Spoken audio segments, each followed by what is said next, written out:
अस्सलाम वालेकुम सजनों बेलियो मित्रों की हाल चाल है। मैं थोड़ा दोस्त मोहम्मद अली खिजर, तुसीं वेखदे पियो अपना चैनल पंजाबी वसेब। ते जनाब पानी लावन वास्ते असीं आए। अज जुम्मातुल मुबारक दा दिन है क्योंकि साड़ियां वारियां हो गई ने, बदली गई ने, वारियां दें ते हो गई ने, ते बाबा पानी लाई खलोता है।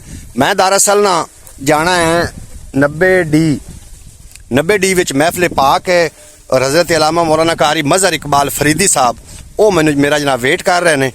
उन्होंने नाल असीं जाना जनाब महफिल ते मटरां वास्ते जी भोए तैयार असीं कर रहे हैं, उन्होंने पानी असीं लाया होया है। तो बाकी जिहड़ा है हुण सारा काम बाबे दे जिम्मे, बाबा जाने तो काम जाने। मैं महफिल पाक वास्ते जा रहा। कारी मज़हर इकबाल फरीदी साहब मैंने 2 फोन कर चुके ने ते उन्हां दे टाइम तो मैं ज़रा 4 मिनट लेट हो गया। तो मैं आख्या भी मैनू जाना चाहिए। तो इंशाअल्लाह तुहाडा पूरा व्लॉग तुहाडे नाल शेयर करना। तुहानू व्लॉग बड़ा मज़ा देना, तुसीं व्लॉग दे नाल रहना तो वीडियो नू स्किप नहीं करना। आ जनाब बाबा लगा खड़ोता क्योंकि अग्गू लगा होया उच्ची बोन पानी। ये हुण बड़ा अजाब बनसी।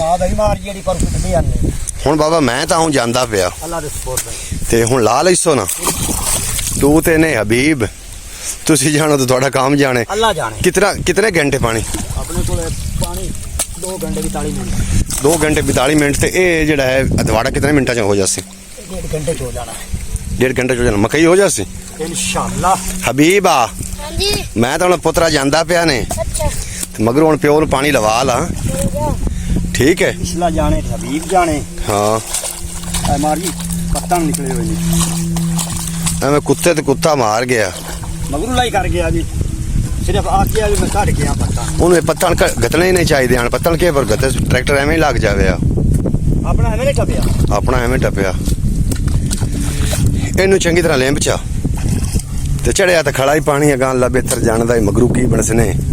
हबीब आ तू पुत्रा पिछा ते फेरा हुण तो फेरा मैं मरे सज कोई होई गलबात तेन साथ ते केसा तू पिछा ते फेरा मारी रखना है। अगर मकई का मुड़ रौला कोई नहीं, जैसे पानी लाऊ हो गया ना मुड़ चक्कर कोई नहीं, ठीक है? मैं जावा मुड़ ठीक।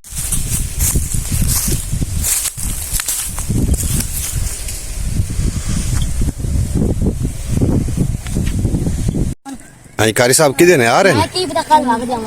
अच्छा है जी कारी मज़हर इकबाल फरीदी साहब आ रहे हैं। तो इंशाअल्लाह ताला कारी साहब की तबीयत भी अलील है और दुआ है कि अल्लाह पाक कारी साहब को तंदुरुस्ती अता फरमावे।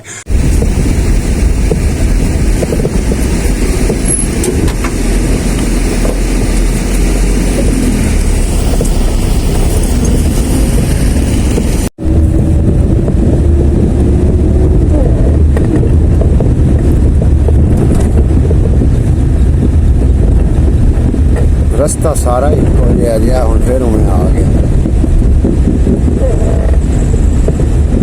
घूमते जाते जू पर कदी आए नहीं, मैनूं लगता तां करके पता कोई नहीं। जेह्ड़े प्याज उन्होंने दस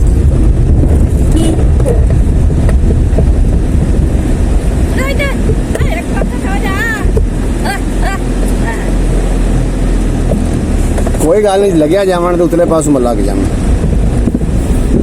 वो सही पे जानी है, मैं गलत पे जाता पहला हाथ गलत जी।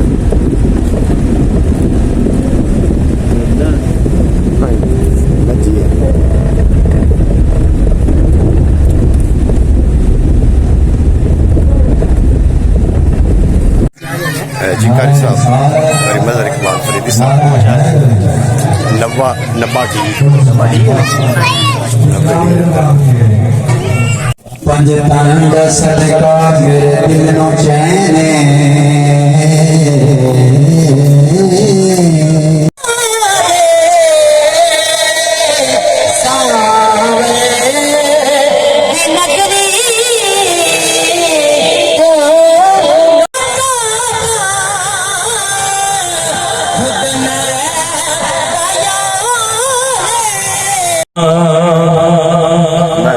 नबी का जिक्र है,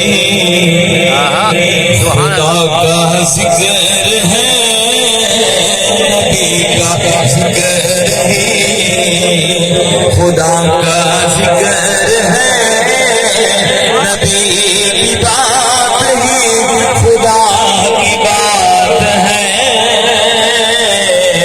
नबी का जिक्र खुदा का जिक्र है, नबी की बात ही खुदा की बात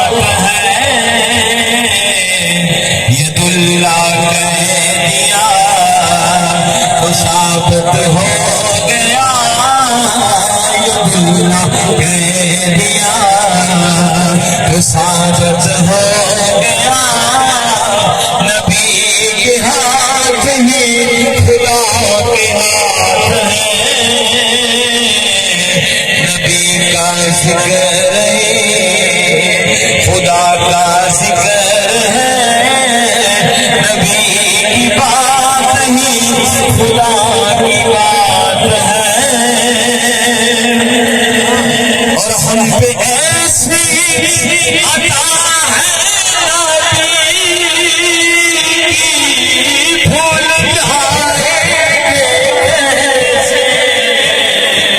हमको खतरे डराएंगे कैसे, पासी आएंगे कैसे। ये आंखें नम नहीं, कोई भी गम नहीं। ये आंखें नम नहीं, बोलो कोई भी गम नहीं।